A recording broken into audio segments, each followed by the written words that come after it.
good evening, and welcome to all our viewers watching us anywhere you are in the world to our continuing coverage of the Kogi and the Bayelsa governorship elections, as well as the keenly contested Kogi West senatorial seat. Now, we've been at it for the last 48 hours, I can tell you, and what a day it's been. Today, all eyes have been on those two states. Voting is now over. Yes, there was anxiety initially, but that tension that gripped the exercise earlier today appears to have reduced, well, in some areas at least.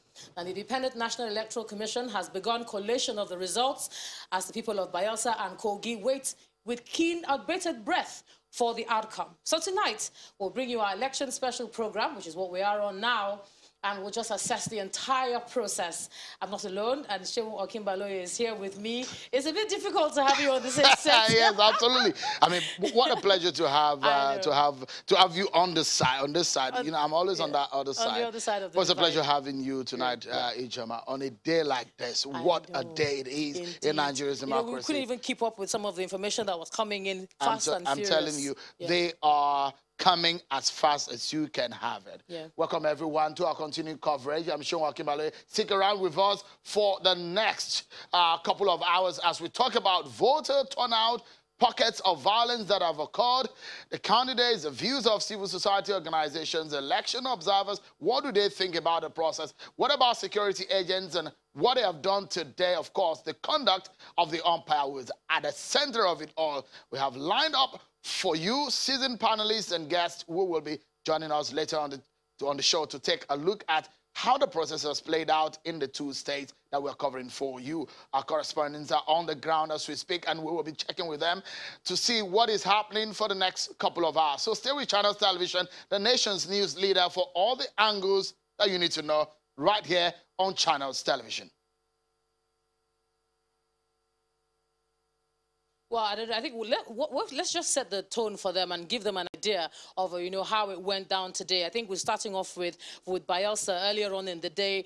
I mean, the first set of pictures that came into us, we saw flooding. Absolutely. In that area. Where you saw election of officials transporting materials on canoes. It was amazing. And yes, they had the reflective jackets, but I wondered about life jackets. Because, absolutely. You know? But I guess at some point, some of the things that we saw were flooded areas where they're just trying to transport themselves through. But then, like you mentioned, what about life jackets? Exactly, because I remember our correspondent saying some of those areas were 6 hours away, and in some areas you had INEC staff just waiting in the buses. You know, they were trying to make that decision, should we go or shouldn't we go, you know? So these are some of the information that, or some of the incidents that happened earlier today, where in some areas like Sampou community flooded, in some parts of Sagbama also flooded.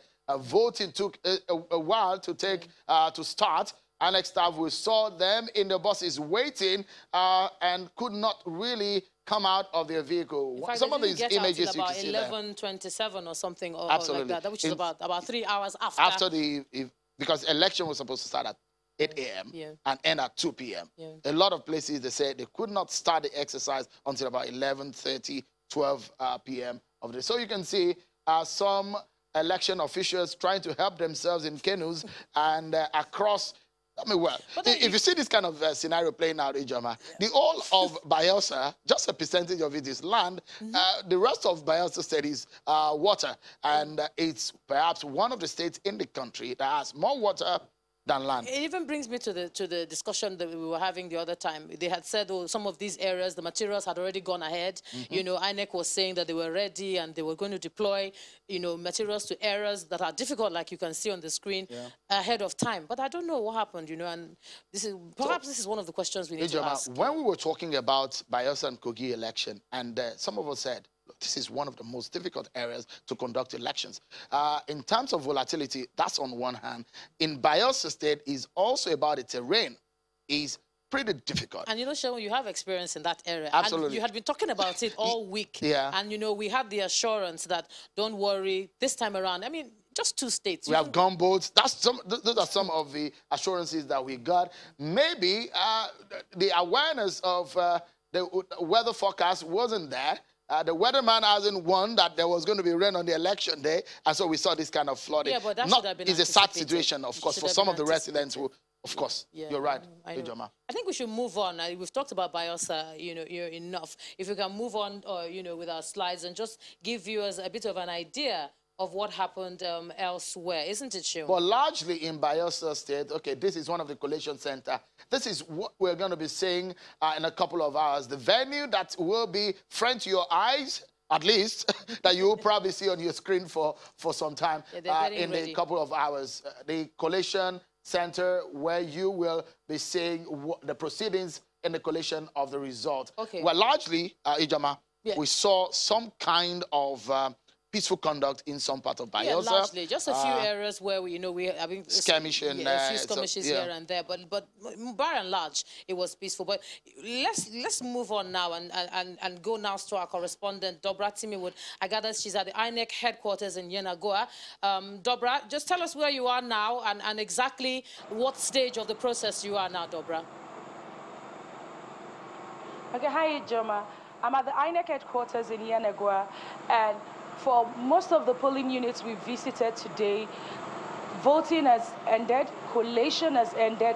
That's for most of the polling units that are not riverine. For those that are riverine, we cannot give you the exact information if everywhere has ended the process.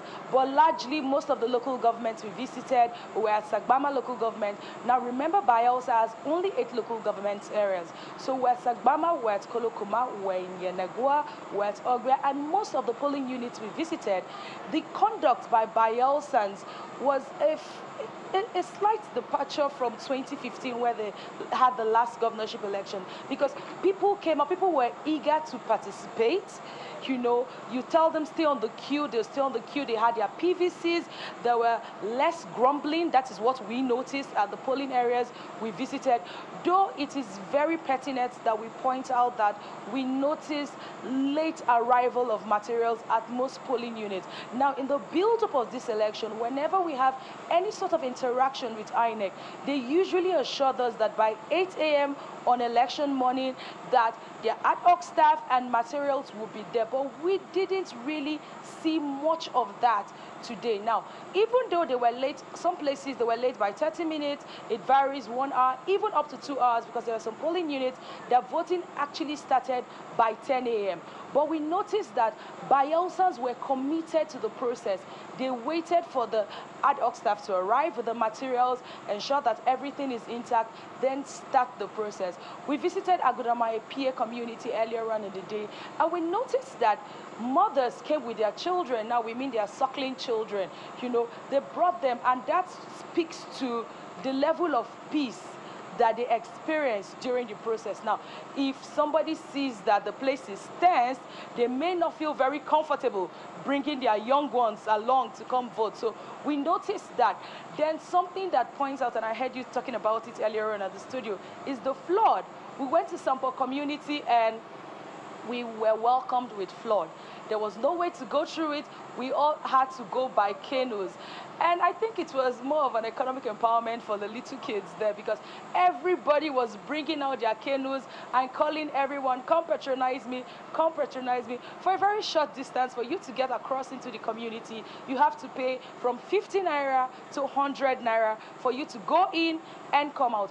Other than that, we didn't really experience more violence that was projected earlier on during the electoral process.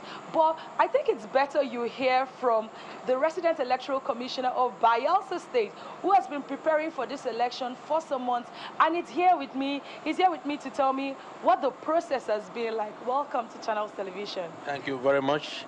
Now, you've been preparing for this election for months. Now, Bayelsa didn't have a governorship election in 2019. You had your State House of Assembly. Now, the last time you had governorship election was in 2015. Now, this is 2019. If you're comparing, how well do you think INEC performed? Excellently well. Excellently well. Yes. Please explain why you would score yourself. Excellently well because, first of all, the process had been very, very free, fair and credible, and peaceful. 2015 was something else, but this year, like you said, mothers with suckling baby were there. People with disability were there. Every shade of opinion went out to vote. because they have now believed in the system that their vote is going to count, which is what we tell them. And definitely their vote is going to count. As you went around, you saw people on the queue, you saw people voting, because they know that there's value in that vote that they're casting, which is the message that we're giving to them, to go out and vote and change what they want to change or keep what they want to keep. They have the powers to the PVCs that we're giving to them, the ballot box. We also want you to know that for the period we're preparing, we have had a lot of discussions with very different groups in Bayelsa State. We involve the youths, we involve the women, we involve the faith-based organizations, we involve the traditional rulers. There was no shade of person that we didn't go to. We went to market, we went to schools, we went to universities, just to bring the message that should be peaceful election. There should not be shedding of any blood, because after all, the son of this soil, who was the former president of this country, President Goodluck Jonathan, said, my ambition is not worth the blood of any Nigerian. And that was the message I give to him at every point that we have to interact. Remember what your son said. Don't disappoint him. Don't let him down. I think the message stuck, and today we have a story that we can say that this election was free, fair, credible, and acceptable. Now, even though you scored yourself to have had an excellent performance today, that's what you scored yourself. Compared to 2015. Compared to 2015. Yes. Now, you assured Bayelsas that by 8 a.m. on Saturday morning, being today, that your members of staff and materials will be there. What happened? Because Bayelsas really didn't experience that. Definitely, in some places, yes. They didn't experience it, but in some places they did. I went around, and I knew that most places started on time. Most places didn't start on time. Not particularly the failure of INEC, but Nigerians' attitude to work. You have a commitment with somebody, you are waiting for you to come to RACS at 6 a.m., and you are not there. INEC cannot start to trek to those distances or fly. They need transportation. INEC has noticed that we made arrangement with the owners of vehicles to come to take us to this place. They didn't come on time, and there's nothing INEC can do. We paid them, they gave us all the assurances, and at the end of the day, the state, to please, I can't wait for them to come. We experienced the same thing yesterday at Central Bank. We were supposed to be there by 6 a.m., and you know what? By 10, we were shouting, and they were not there. So these are some of the issues that if there's any way INEC can tie transportation to INEC, so that when we wake up in this rack, we move as we had planned to move. Probably all the polling units were open at 8 a.m. But I want to tell you that on INEC part, we did our best by contracting those transportation means to those that own vehicles. INEC doesn't have those kind of facilities to move around by itself. So we lean on the support of these people that own this vehicle. And that is the problem that we had. Even as I speak to you, reverse logistics is very difficult. We are trying to search for other buses to go to our people, to bring them back. Whereas that was not the original intention. The intention was that that bus would stay with them and bring them back. There are a few reports of smart card readers' failure that they experienced. What do you think? Were you not prepared enough for it? As a person, I was even surprised when I heard that smart card readers failed. And I had to call the head of ICT. You gave us promise that this is up to date. We are good to go. What happened? He now said that what happened that most people did not use this spirits to clean their fingers, and the surfaces of the capturing point in the smart card was not properly cleaned. And when that was done, there was no more trouble. He had to go around to tell them that's what they should have done. And they did it, and there was no trouble in those card readers. Okay, Bayelsas have done their part. You told them to come out this morning and vote. Now, at what point are we in the electoral process? Collation. Counting, sorting, counting, collation.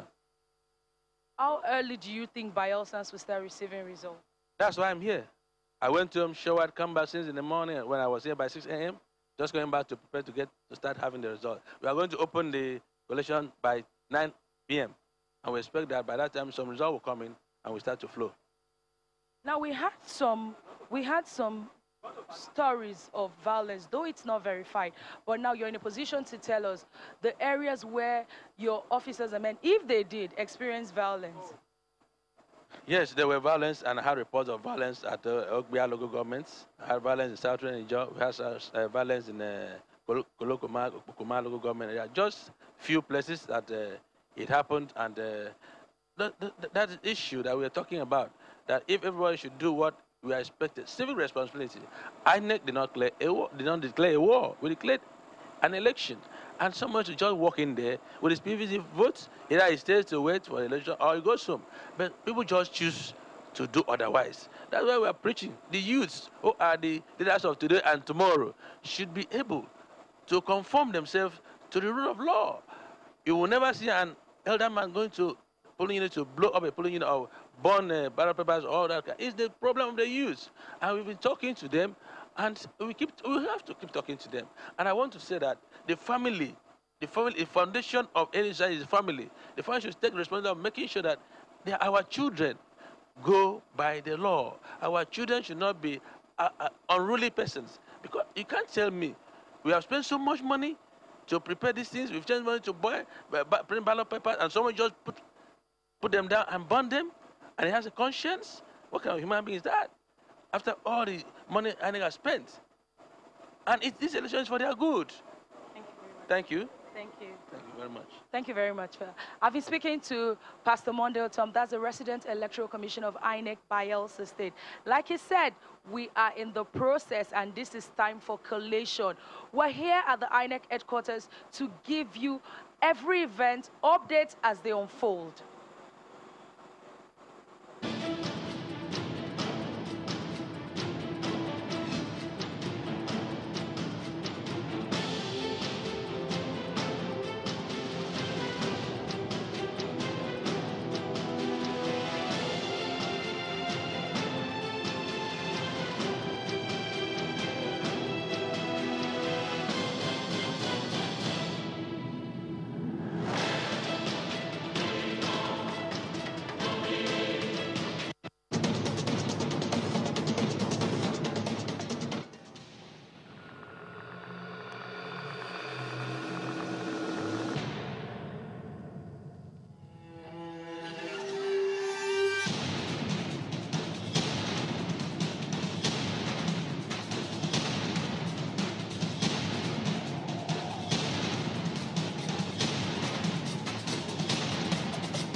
All right, that was our correspondent, Dobra Timiwood, you saw there before we took you through those pictures. She was talking to the Resident Electoral Commissioner, Monday Udo, and he was telling us the state of readiness, collation, etc., etc. It was interesting that, again, you know, they talked about this partnership with vehicle transport. This is something we talked about. And I definitely can't do it alone. Yeah. But when it gets to a point in time when the process now is reliant on third parties, and these third parties are not coming to the table with the plans. For example, the contracted transporters, they have not come to the table with the plans. The card reader, well, that's within INEC. Up in April, Sheon, we talked about this whole relying on... And it's playing out again. Nothing changed. Yeah. So you know, there were a lot of suggestions that were made by analysts on the program on how we can make sure that confirmed companies or private organizations can take this up. In fact, some people have said, why can NIPOST also be used in some of the transportation of this? Because that's what they do on a daily basis.